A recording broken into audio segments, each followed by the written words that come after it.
ম্যাডামের এখন দোয়াটা অত্যন্ত প্রয়োজন। আমরা চাই ম্যাডাম পরিপূর্ণ সুস্থ হয়ে আবার বাংলাদেশের মানুষের কাছে ফিরে আসুন। দেশনেত্রী ম্যাডাম খালেদা জিয়া দেশি বিদেশি আমেরিকা, ইংল্যান্ড এবং বাংলাদেশের উচ্চ পর্যায়ের প্রফেসরদের তত্ত্বাবধানে নিবিড় পর্যবেক্ষণে আছেন। ম্যাডামের জন্য এখন ডাক্তাররা সার্বক্ষণিক চিকিৎসায় আছেন। আমাদের যেটা করণীয় সেটা হলো পুরো দেশবাসীর ম্যাডামের জন্য দোয়া করা।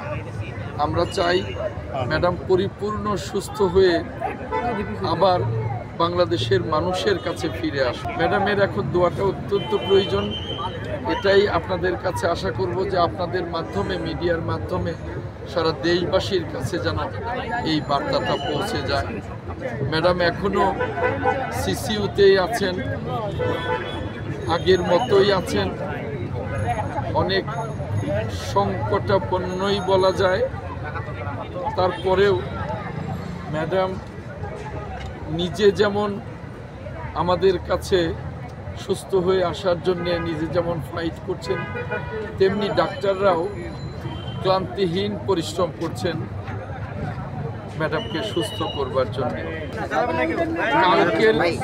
গতকালকের তুলনায় ম্যাডামের অবস্থা এখনো স্থিতিশীল আছে। ভালো হয়েছে বলা যাবে না, তবে কালকের তুলনায় ম্যাডামের অবস্থা খারাপ হয়েছে তাও বলা যাবে না। একেবারেই কালকে যে অবস্থায় ছিলেন উনি আজকেও স্থিতিশীল আছেন। যদি একটু ভালো হতেন তাহলে তো সিসিইউতে থাকতেন না, নর্মাল ক্যাবিনে থাকতেন। এখনও সিসিইউতেই আছেন, এখনও নিবিড় পর্যবেক্ষণেই আছেন।